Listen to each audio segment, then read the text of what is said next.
तरफ प्रतिवाद करुचु एपाई इज्राएल एवं अमेरिका जेभली भाव में मिलित आक्रमण करी ईरान उपर आक्रमण कले एवं तांकर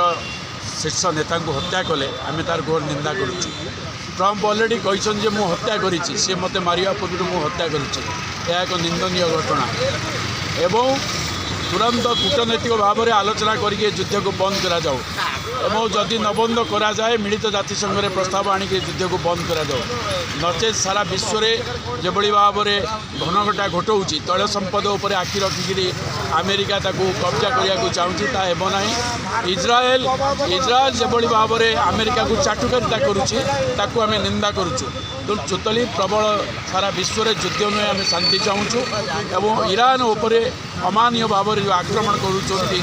इज्राएल एवं अमेरिका गोटे नेगोशिएशन चली बेले नेगोशिएशन को भायोलेट करी